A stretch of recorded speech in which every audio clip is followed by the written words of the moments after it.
Fajar Hidayat.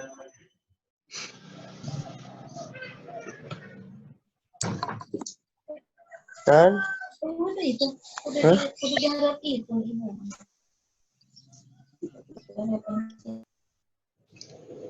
Oke, baik. Sambil menunggu yang lain memunculkan video dan mengaktifkan suaranya. Bapak mulai saja. Assalamualaikum warahmatullahi wabarakatuh. Waalaikumsalam. Baik, sebelum Bapak lanjut, suaranya terdengar jelas?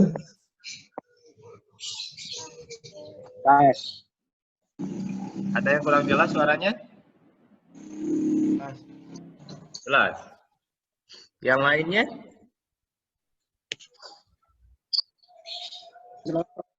Jelas. Baik, Bapak lanjut ya.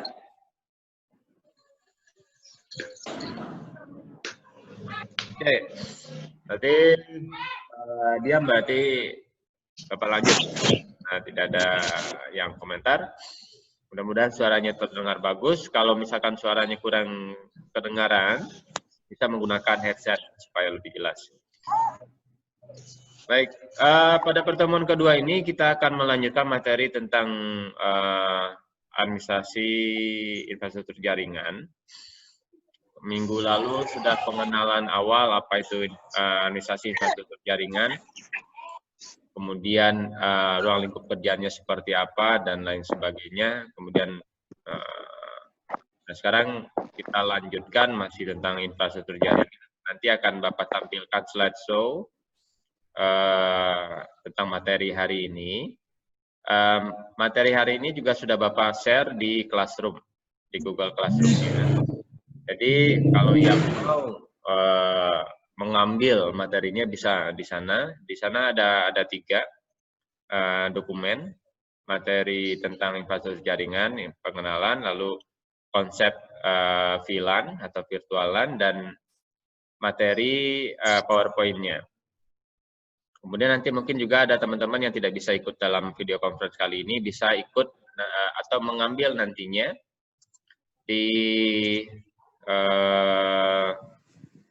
YouTube channel punya Bapak yang kemarin kalian sudah ikut, ya silakan diambil, bisa lihat penjelasan tentang materi tersebut. Dan tenang saja, hari ini tidak ada tugas. Bapak mah nggak usah banyak-banyak tugas, gitu ya. Yang jelas setiap kita ada pertemuan, ya kalau memang ada yang harus ditugaskan nanti akan Bapak tugaskan gitu. Tapi tidak monoton tiap minggu ada tugas, tiap minggu tidak ada tugas gitu ya. Baik, Bapak lanjutkan. Nanti akan Bapak share untuk materinya akan di layar, mudah-mudahan jelas ya.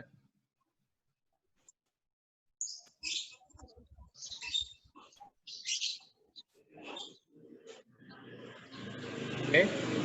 Sudah ada tampilan di layarnya?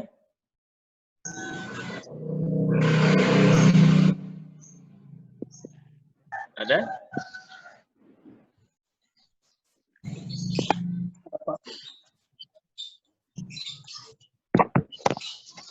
Sudah ada tampilan di layar? Ya? Sudah? Jelas? Oke, baik.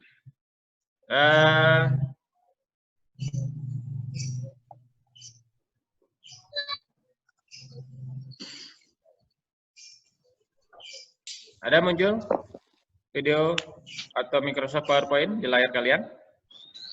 ada. Ada? Jelas? Iya.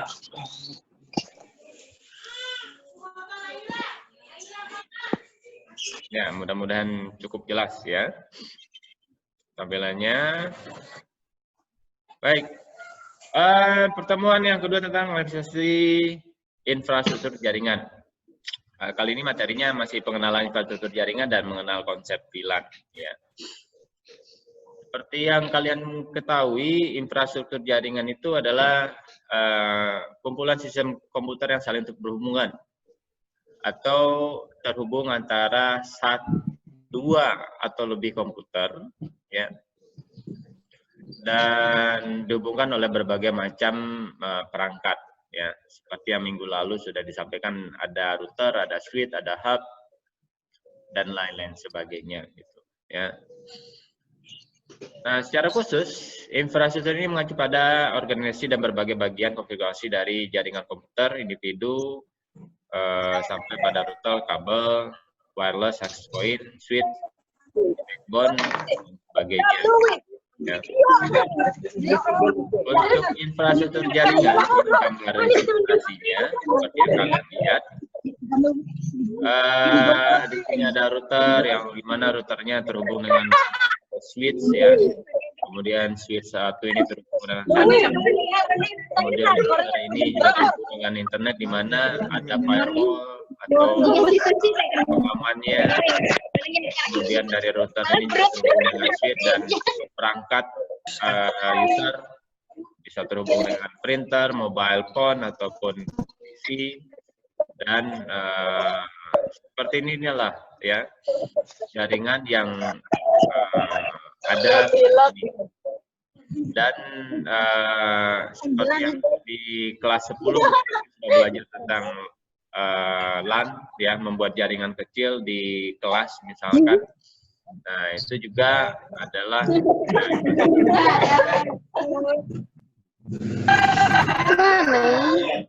Oke, nggak ada pada di mute. ini Bapak unmute dulu ya. Bapak mute dulu semuanya.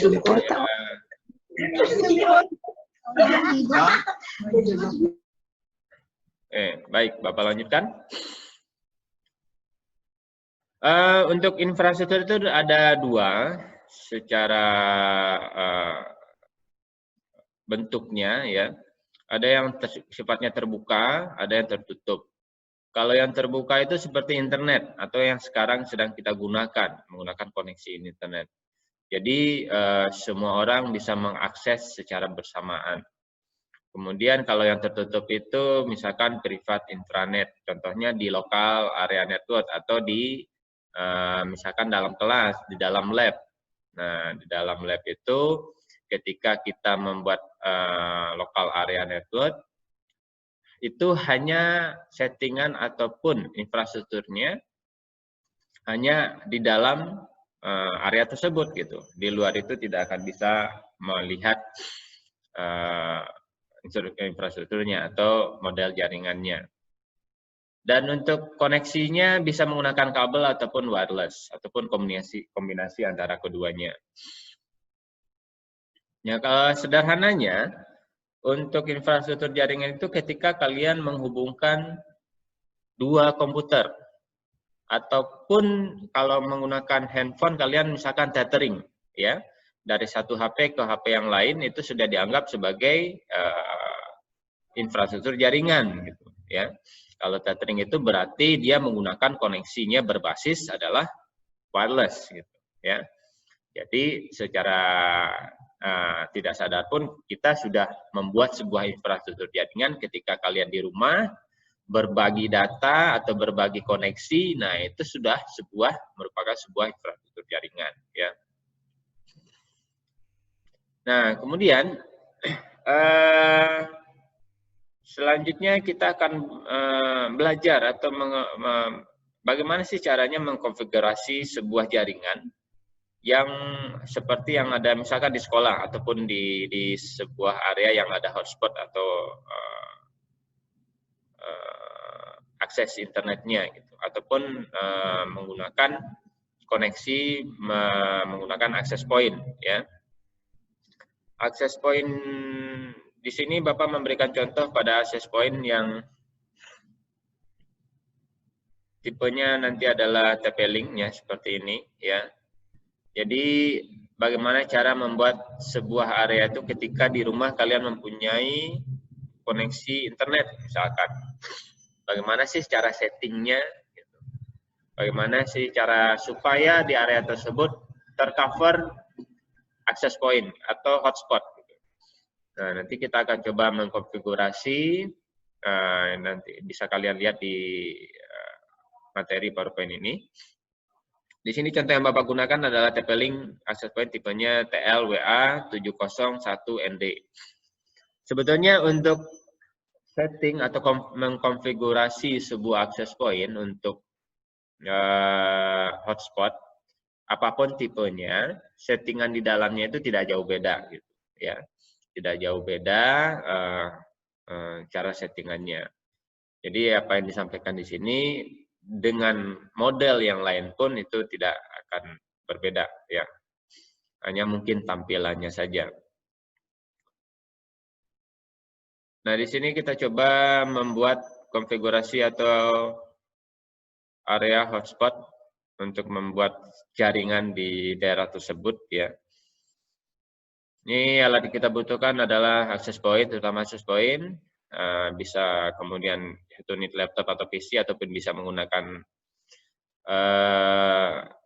ya laptop ataupun PC supaya mudah mengkonfigurasinya. Kemudian kabel UTP dengan konfigurasinya adalah strike ya. Langkah yang pertama adalah hubungkan atau nyalakan access point-nya, kemudian hubungkan dengan PC yang menggunakan kabel UTP. Nah, setelah itu membuka browser, ya, membuka browser, browsernya bisa Google Chrome, bisa Mozilla Firefox dan lain sebagainya. Kemudian ketikkan default IP, ya, internet protokolnya. Nah, kalau di sini untuk seri ini, TP-Link ini, IP default-nya adalah 192.168.0.254. Nah, terkadang berbeda model, terkadang berbeda juga ininya. Nah, biasanya di dalam bukunya atau di dalam kotak dus pengemasannya itu ada petunjuknya lah, ya. Ada langkah-langkah untuk mengkonfigurasi jaringannya. Nah, kalau di sini contohnya 192.168.0.254, kemudian diketikkan di browser. Nanti akan diminta untuk masuk ke menu settingnya dengan mengetikkan username dan passwordnya. Nah, di standarnya biasanya adalah admin, ya. Biasanya kalau yang sudah jago menjebol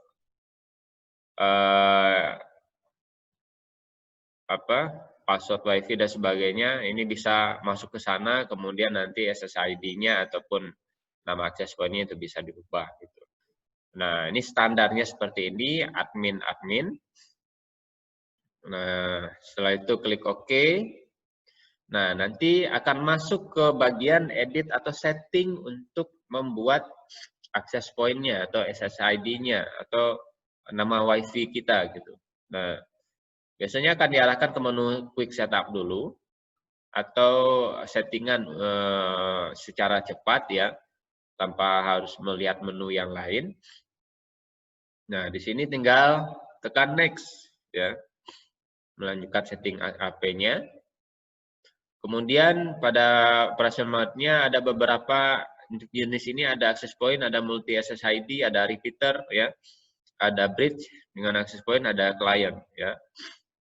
Karena kita akan membuat access point, jadi tinggal pilih access point, lalu tekan next. Nah, kemudian pada wireless setting-nya kita buatkan nama WiFi-nya atau SSID-nya. Di sini contohnya adalah dengan underscore WiFi.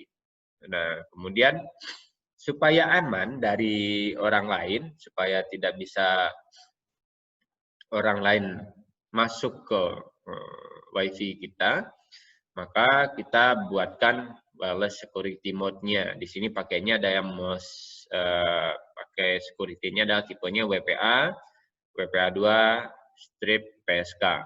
Nah, kemudian masukkan password-nya. Nah, password ini tergantung kita mau password-nya apa. Dan usahakan password tersebut tidak mudah untuk ditebak oleh orang lain. Selanjutnya adalah klik next. Nah, selanjutnya, di sini untuk pada network setting atau pengaturan jaringannya, DHCP server ini kita enable, ya, supaya mudah langsung koneksi ke access point-nya, ya.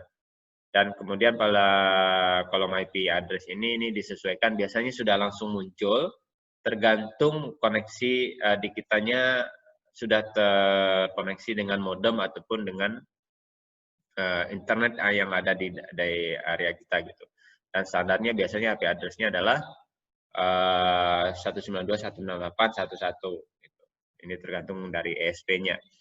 Berarti kalau IP-nya seperti ini, dia termasuk pada kelas C dengan subnet masknya adalah 255.255.255.0 ya. Nah, selanjutnya adalah tekan next untuk ke perintah berikutnya. Ini adalah tahap akhirnya atau bagian akhir dari setting access point. Ya, di sini akan kelihatan settingan sudah kita buat. Modenya adalah access point, SSID-nya adalah nama WiFi-nya adalah ini, kemudian password-nya, kemudian ini network setting-nya sebagai login akun admin, kemudian IP address untuk LAN-nya, ya, atau ini untuk nanti bisa tergantung dari ESP-nya. Nah, lalu di akhir adalah kita reboot atau menyalakan ulang si access point-nya supaya settingan yang sudah kita lakukan barusan itu bisa muncul. Ya. Nah, setelah selesai access point-nya reboot, nah nanti kalian bisa melihat melalui handphone kah ataupun melalui laptop kah ya. Nanti di sebelah kanan pojok di sini ya, itu akan kelihatan WiFi yang ataupun access point yang sudah kita setting barusan. Nah, di sini contohnya kita bisa lihat ada DGN WiFi, kemudian kita open network-nya, nanti kemudian kita lihat koneksinya, detailnya seperti apa. Nah, ini settingan yang tadi kita buat ya. Tipe dari access point-nya apa? Ini Ethernet card-nya punya kita apa? Kemudian dari IP address yang kita dapat berapa, subnet masknya juga berapa, kemudian gateway-nya atau DHCP server-nya. Nah, sampai di sini kita sudah selesai setting atau mendesain hotspot di satu area. Jadi langkahnya mudah. Misalkan di rumah kalian punya memasang Speedy di rumah, itu memasang Speedy di rumah ataupun dari Telkom. Nah, tinggal beli access point-nya untuk memperluas jangkauan dari internet kita. Nah, langkah-langkahnya seperti itu. Dan itu untuk saat sekarang sangat mudah sekali atau sangat sederhana sekali.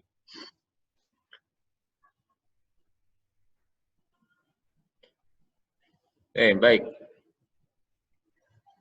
Kita lanjutkan ya. Nah, apa keuntungan dari konfigurasi mode infrastruktur ini gitu?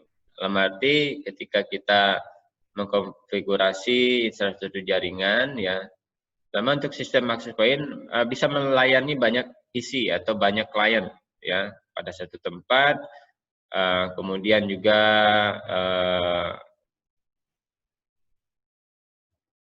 Bapak mengetahui di tempat tersebut ada perangkat atau komputer yang memancarkan sinyal access point. Kemudian juga access point bisa dihubungkan ke sebuah switch atau sebuah jaringan LAN sehingga dapat menghubungkan komputer yang menggunakan WiFi untuk dapat masuk ke dalam sebuah jaringan. Yang terakhir adalah sistem keamanan untuk access point ini lebih terjamin dan fitur pengaman access point ini bisa selain dari tadi caranya menggunakan ini ya menggunakan WPA2 PSK, bisa juga menggunakan sistemnya adalah berdasarkan IP atau berdasarkan MAC address-nya. Nah, jadi access point yang kita punya itu pengamannya seperti itu. Jadi supaya orang bisa terkoneksi dengan jaringan yang kita punya, harus didaftarkan dulu MAC address-nya. Gitu.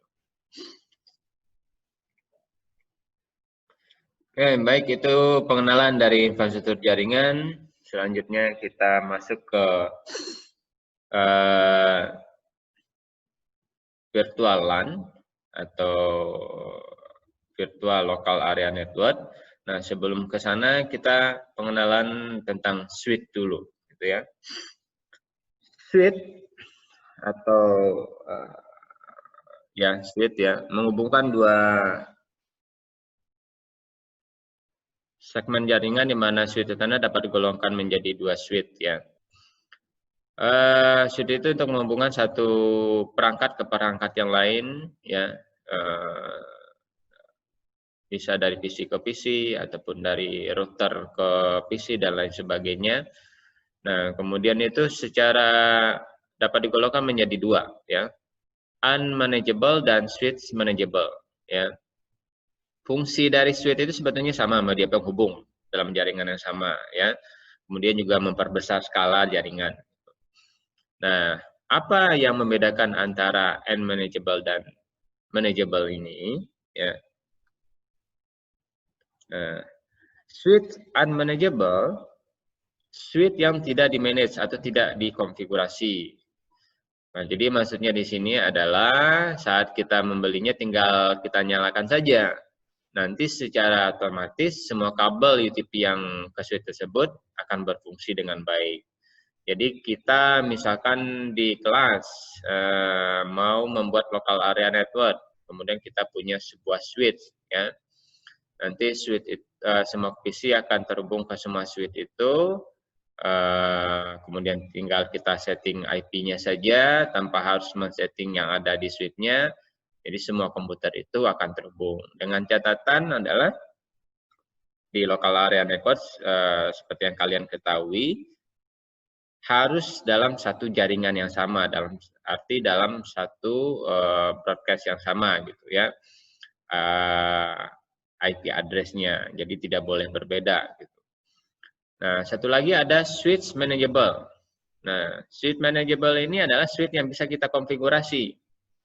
Misalkan di local area network yang tadi ada 4 komputer. Nah, di 4 komputer itu kita tidak mau semuanya saling terhubung, ya. 4 komputer terhubung ke switch.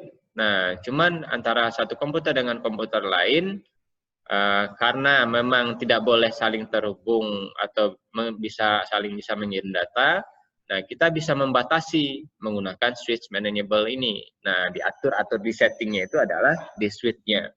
Nah, itulah yang nanti akan kita pelajari di infrastruktur jaringan ini yang nanti akan berkaitan dengan virtual local area network.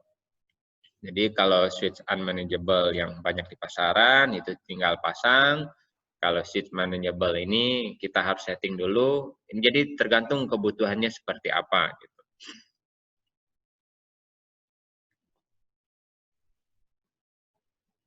Oke, kita lanjut ke VLAN-nya. Konsep VLAN, LAN atau local area network ya. Semua perangkat yang berada pada satu jaringan dengan satu broadcast domain. Broadcast domain ini adalah yang memberikan informasi atau broadcast itu berarti menyiarkan atau mengirimkan data ya, dan dia berada pada satu domain yang sama atau satu segmen yang sama ya.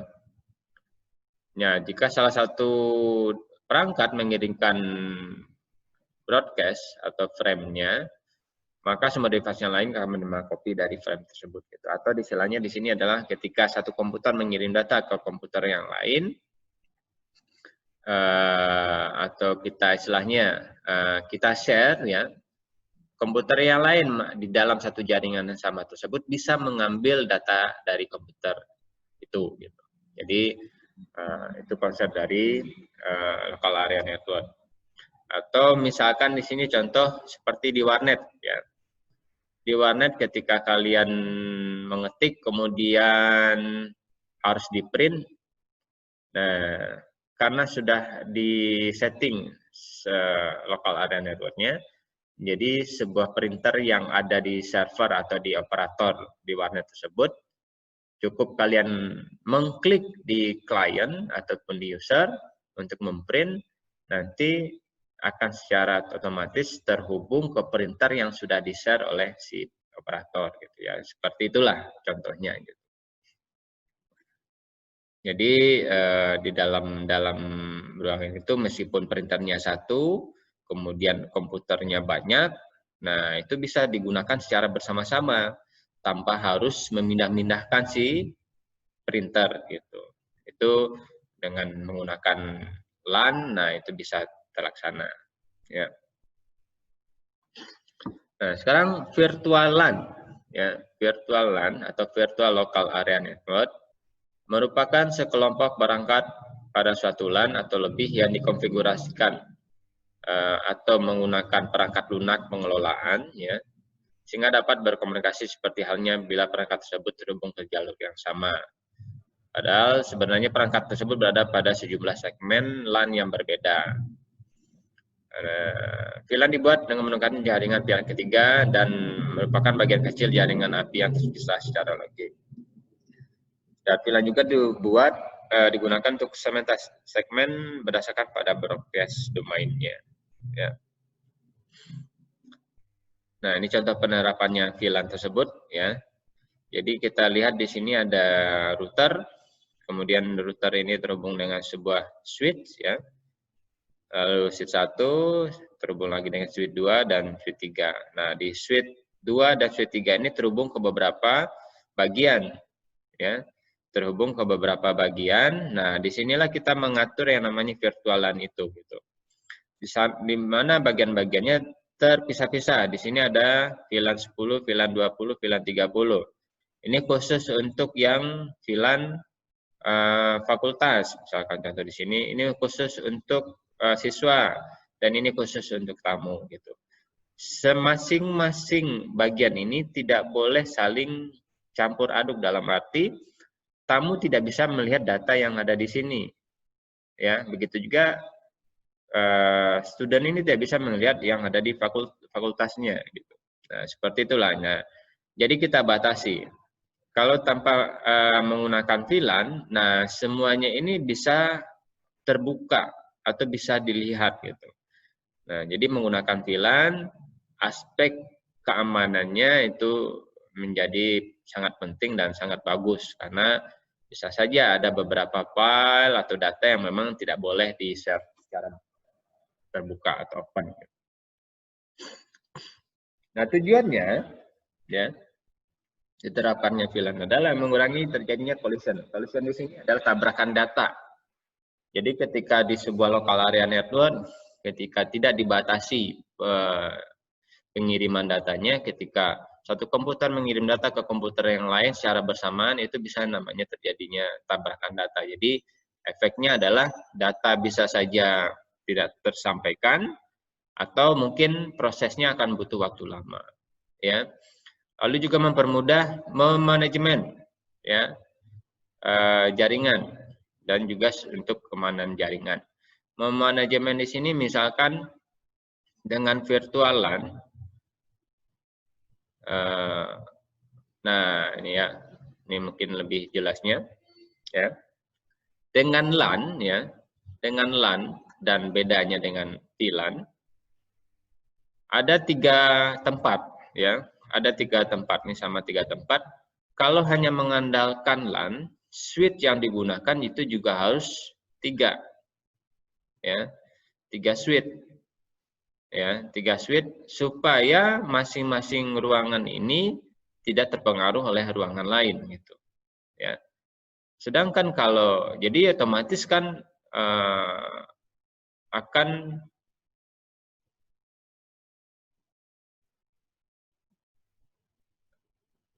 ribet dalam manajemen jaringannya. Otomatis kita tuh harus memasang di 3 tempat titik. Nah, kalau menggunakan VLAN, kita cukup memasang di 1 tempat, tapi dengan berbeda-beda gedung, ya, berbeda-beda gedung. Dengan kita setting di VLAN-nya 1 switch saja, kita bisa menghubungkan atau memanage ketiga gedung ini. Dan ketiga gedung ini dengan VLAN itu tidak akan terpengaruh antara satu gedung dengan gedung lain, dalam arti data yang ada di gedung ini dengan VLAN 2 ini tidak akan bocor, gitu, karena sudah diatur. Nah, kalau hanya menggunakan LAN, nah otomatis harus menggunakan 3 supaya tidak terjadi kebocoran data atau untuk pengaman data, ya. Nah, cara kerjanya seperti ini, ya, lebih kurang, ya, secara singkatnya. Komputer akan mengirimkan broadcast atau siaran atau informasi pada software tersebut berhubung ke LAN dan mengirim paket ke semua komputer supaya komputer itu ada komputer terhubung. Nah, otomatis ketika terjadi banyak broadcast yang terjadi, maka trafficnya pun akan semakin tinggi, ya. Nah, makanya yang hal ini disebut dengan broadcast domain. Nah, otomatis ketika banyak broadcast traffic akan memakan bandwidth yang besar dan akan berpengaruh ke performa jaringan. Jadi untuk mengatasi hal tersebut adalah dengan memisahkan broadcast domainnya menjadi yang berapa broadcast domain yang lebih kecil, yaitu menggunakan VLAN ini. Dan manfaat lainnya seperti yang tadi sudah dijelaskan, lebih menghemat biaya. Dengan LAN 3 tempat, kita harus membeli berapa buah switch. Dengan VLAN untuk 3 tempat cukup 1 switch. Ya. Ini adalah salah satu manfaat dari penggunaan virtual local area network. Dan manfaat lainnya adalah sebagai pengaman. Ya. Pengaman dari tiap divisi atau tiap departemen atau tiap tempat yang akan kita gunakan VLAN dapat dibuat sendiri, jadi lebih aman. Karena segmennya dipisah antara gedung 1, gedung 2, dan gedung 3. Dan bisa secara logika dan lalu lintasnya pun atau perpindahan data ataupun transfer datanya bisa diminimalisir. Jadi yang kendala-kendala seperti collision, tabrakan data, dan penumpukan data, kemudian penggunaan bandwidth yang besar itu bisa dikurangi. Lalu cost reduction atau sama tadi menghemat biaya ya. Penghematan yang penggunaan bandwidth yang ada dan dari upgrade keperluan network yang bisa jadi mahal. Jadi bisa mengurangi ya. Yang tadi 3 gedung kalau menggunakan hanya LAN tanpa VLAN otomatis harus membeli 3 buah switch. Otomatis uang yang digunakan lebih besar. Kalau menggunakan VLAN, 3 gedung cukup 1 switch, ya, otomatis biaya jadi lebih murah.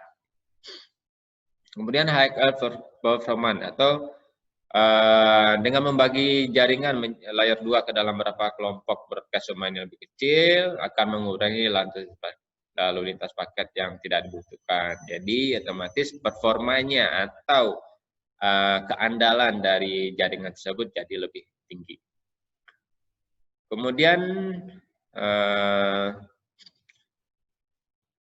broadcast storm mitigation, pembagian jaring ke dalam VLAN akan mengurangi banyaknya device yang berpartisipasi dalam pembuatan broadcast storm. Nah, ini tidak ada pembatasan. Karena ada pembatasan broadcast domain, makanya perangkat yang digunakan akan semakin sedikit. Jadi kendala seperti tabrakan data dan sebagainya bisa dikurangi. Kemudian memudahkan dalam manajemen jaringan karena penggunanya pengelolanya tidak dibutuhkan banyak orang. Kemudian VLAN menggabungkan para pengguna jaringan pada pelatihan untuk mendukung perusahaan dan menangani permasalahan kondisi geografis. Jadi seperti yang tadi bilang kalau satu gedung dengan gedung lain, kemudian juga istilahnya mempermudah pekerjaan atau dalam dunia jaringan, gitu ya, penggunaan VLAN ini. Itu sekilas tentang manfaat virtual LAN atau virtual local area network yang nanti akan kita perdalam lagi atau kita lanjutkan ke materi berikutnya. Jadi kita akan banyak berbicara tentang switch nantinya. Kemudian nanti ada penggunaan aplikasi yang namanya Cisco Packet Tracer atau di handphone kalian juga ada ya. Cisco Packet Tracer-nya nanti kita akan praktekkan juga ya. Nah, Cisco Packet Tracer ini bisa digunakan untuk simulasi gitu. Ya.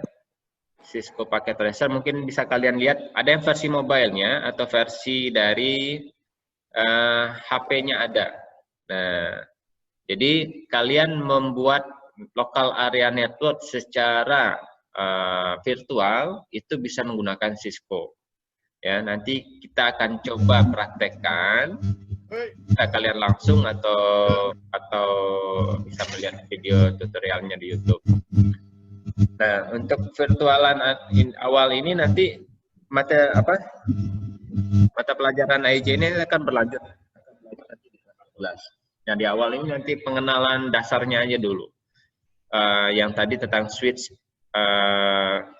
manageable ya, yang bisa disetting menggunakan VLAN-nya. Kemudian nanti akan beralih ke router. Ya, ke router. Nanti ini contoh Bapak ambil router dulu.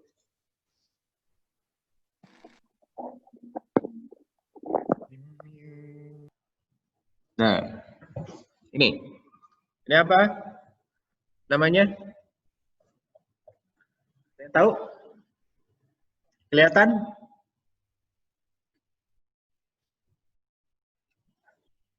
Ini Bapak unmute semuanya, suaranya dimunculkan, nggak apa-apa. Silakan bicara.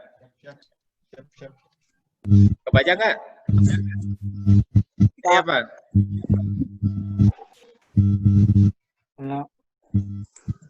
Hah? Terbaca tidak? Router bor ya, atau router. Nah, mereknya adalah Mikrotik ya. Nanti kalian akan belajar tentang ini juga. Dan sesuai dengan kompetensi kalian itu ke teknik komputer dan jaringan, nanti di uji kompetensi atau uji kom, materi ujinya menggunakan ini nantinya, ya, menggunakan ini nantinya, Mikrotik, ya, mengkonfigurasi Mikrotik nantinya. Bukan Mikrotik ya, mengkonfigurasi router, tapi tipe yang kita gunakan adalah mereknya adalah Mikrotik. Ini nama perusahaan, nama barangnya gitu ya, nama fungsinya ini adalah router gitu. Oke, sebelum ke sana kita belajar tentang switch dulu yang tadi sudah disampaikan, manageable ya. Nah, kita demonstrasikan menggunakan Cisco paket tracer ya. Ini Bapak coba perlihatkan dulu seperti apa Cisco paket tracer sebelumnya.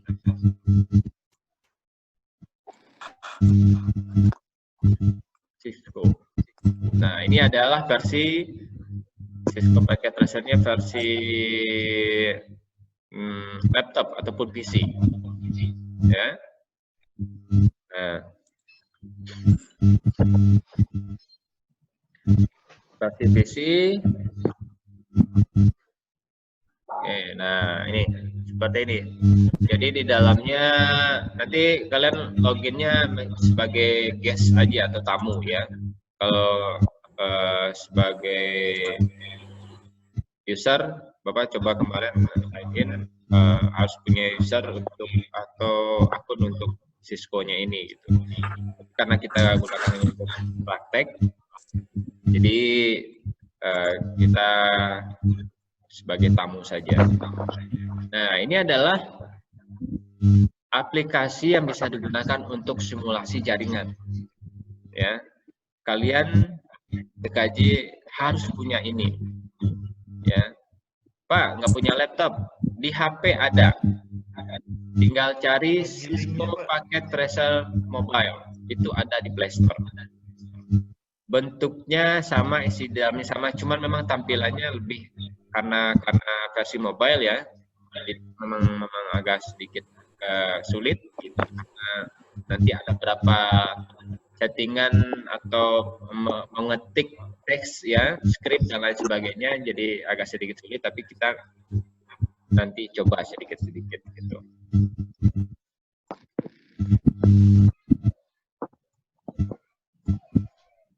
Begitu ya untuk pertemuan hari ini tentang pengenalan jaringan. Tadi bicara tentang switch ya, ada manageable, unmanageable. kemudian lanjut ke pengenalan awal tentang virtualan. Ya. Di kelas 10 dulu udah belajar tentang local area network? Sudah? Sudah dipraktekkan? Belum? Oke, baik. Karena memang kenalannya sekarang agak sulit untuk praktek, jadi kita coba menggunakan nanti adalah Cisco yang tadi, packet tracer. Ya, Cisco packet tracer kita gunakan itu kalau diaplikasikan secara real, itu sama. Gitu. Tampilannya, cara settingnya, kemudian memang hanya berupa virtual, tapi itu bisa diaplikasikan. Jadi nanti pun kalian ketika mau praktek, dicoba dulu nih di Cisco packet tracer-nya, gitu. Nah, setelah berhasil di Cisco-nya, baru dipraktekkan secara realnya, gitu. Jadi Cisco packet tracer itu sangat membantu dalam belajar jaringan.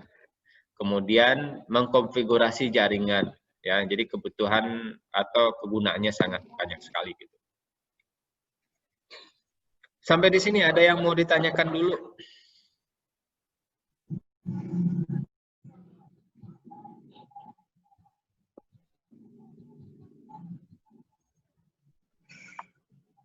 Widi, Sinta, Fajar, Febi, Doni, Rana, Revo. Febi suaranya.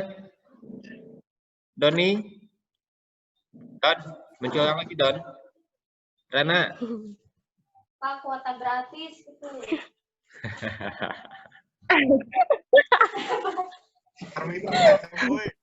Siap, insya Allah.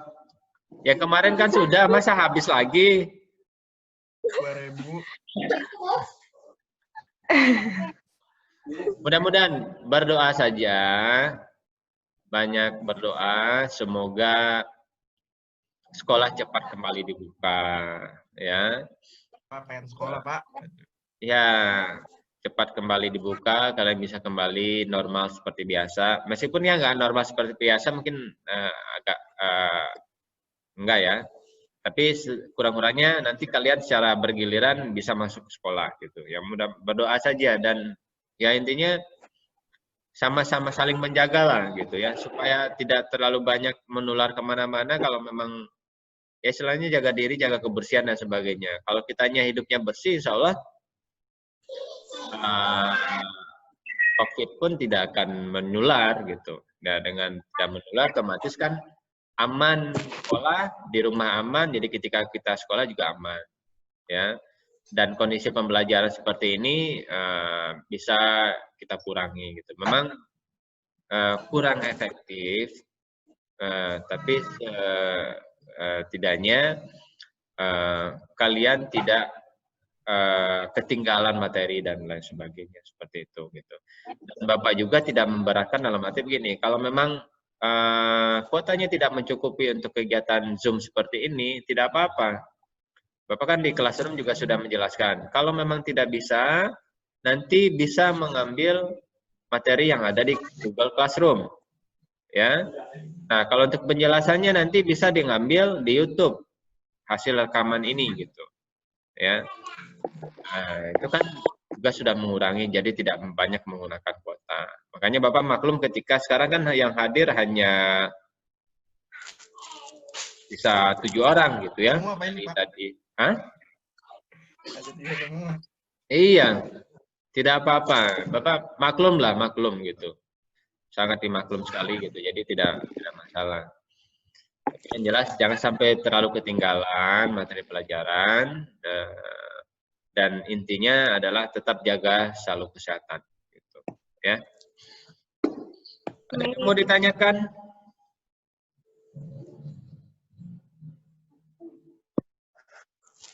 Fajar?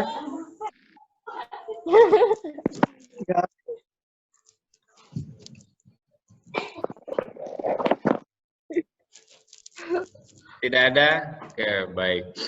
Untuk tanya jawab bisa nanti di Google Classroom ataupun bisa via WA, chat saja, mangga.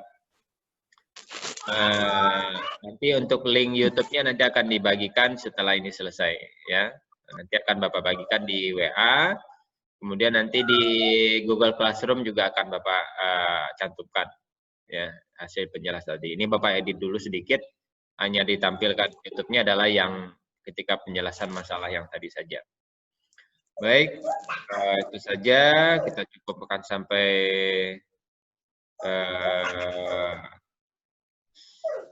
di sini. Mudah-mudahan semuanya dalam keadaan sehat, jaga selalu kesehatan, banyak berdoa, dan intinya jangan kemana-mana dulu, tetap di rumah, tidak usah pergi ke tempat-tempat yang ramai, ya. Apalagi sekarang Majalengka, kalau tidak salah udah masuk ke zona merah lagi, ya. Yang kemarin dari 7 penderita, jadi sekarang melonjak 3 kali lipat gitu. Jadi memang Majalengka sedang zona merah. Jadi supaya menjaga diri, supaya ini cepat berlalu lah gitu. Kalau kita sama-sama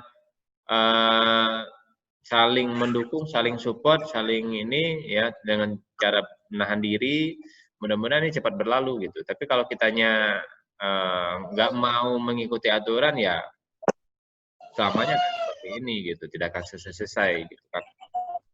Oke, Bapak kira cukup. Kalau ada yang mau ditanyakan nanti bisa via medsos ya. Terima kasih yang sudah bisa ikut konferensi ini.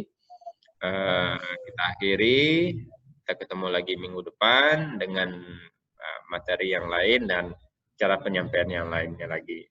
Terima kasih atas waktunya. Wabillahi taufiq wal hidayah. Assalamualaikum warahmatullahi wabarakatuh.